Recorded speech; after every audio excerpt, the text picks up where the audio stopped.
Good morning, everybody.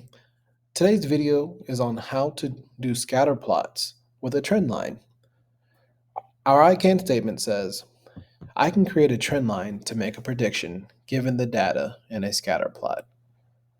I can create a trend line to make a prediction given the data in a scatter plot. So that's what we're going to do. So let's go to the next slide. To do that, right here at the bottom, you're going to see two little arrows. So go ahead and click on the proceed arrow. And right now you're watching this video, so you know that this is a video right here. And on page 3, to accomplish our I can statement goal, we have created a success criteria for us. So we're going to read the information, read the X and Y labels on the graph if they're there, and we're going to read that graph left to right to determine if the points are showing a positive trend, a negative trend, or simply no trend. We just can't tell. But we're going to use the word association here. So positive association, negative association, or no association. If making a prediction, draw your trend line. Use the information to answer the question. So let's keep that in mind, our scatter plot success criteria, as we try a problem. All right. So, but before we try it, I want to see if you can do this skill with a random scatter plot. So here's a scatter plot. There's data all over it, and we're going to draw a trend line going through it to figure out if this is a positive association, a negative association, or no association. So over here on the left is your toolbar. Okay, various things on here, great features. But we're going to click the tool icon or the wrench icon, and at the top you're going to see line. Go ahead and click that. And our goal is to draw a line going through the center of the data, okay, as best you can. So notice that right now, this is not the center. This isn't the center. But at the same time, above all this data is not the center. Okay. Our goal is to create our trend line by going through the center of the data, and it has to be a straight line, okay?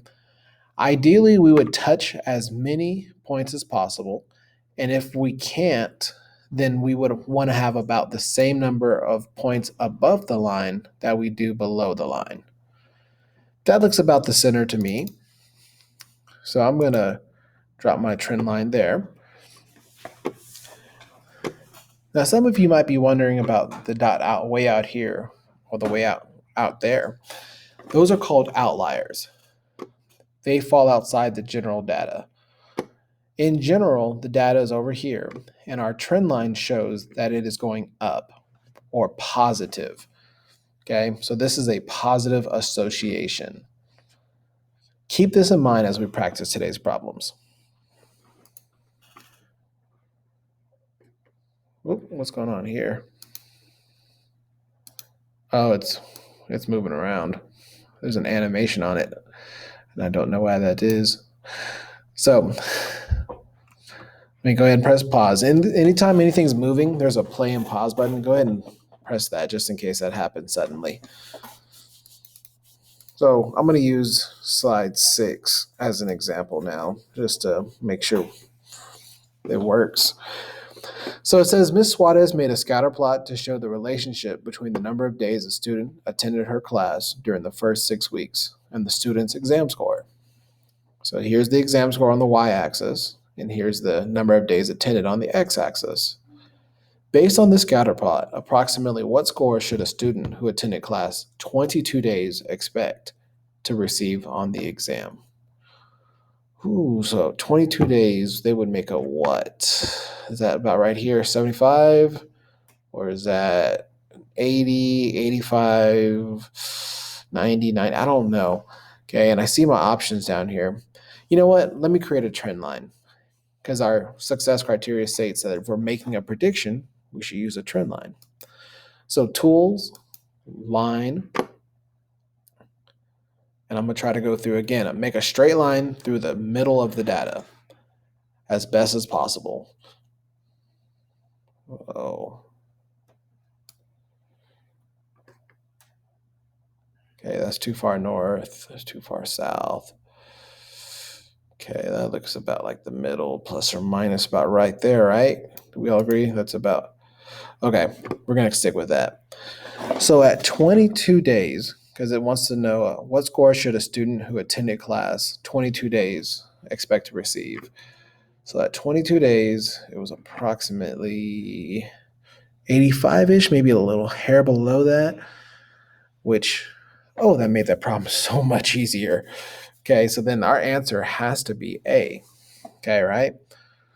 So I'm gonna go to my draw tool and I'm gonna put a dot next to A, okay, or a little line. That's what I think it is, but let me make sure. B 71. So at 22 days, no, it's way below our trend line. So B is out. C 95. 95, ooh, that's way above our data. So C is out. D 75. That too is way below our data. So our answer is definitely A. Now you can circle it with the draw tool, or you can use this right here. It says move me around your answer. So I'm going to click the select tool. Okay. I'm sorry, the move and resize tool right above it. And I'm going to move it. Oh, maybe I'm not. Huh. I think this will be a little easier for you. Right now it's in edit mode, so it's not going to let me move it the way I want to. But I'm just going to put a circle around A and put a better circle than that. There we go. And that is our answer. That is how you do today's assignment, okay? You can move this around when you're not in teacher edit mode, or you can just put a circle around your answer. There should be a total of, I think, 10 slides. Slide 8, slide 9, slide 10. Okay. So, yes, it looks like there were 10 slides. And slide 12 is our slide 11 is a learning check. And then slide 12 tells you to make sure you submitted it and to have a great day. The last little thing I want to tell you, ladies and gents, is if you need help, the quick way you can let a teacher know which problems you needed help with or that were too hard for you is if you click the select tool and then click this thumb right here. Okay, here's that problem was okay, it wasn't too bad. Here's it was good. You felt good on it. And then of course you didn't feel good at all. Like it was just a bad problem. Okay, so on each slide, be on the lookout for that. Have a great day, ladies and gents.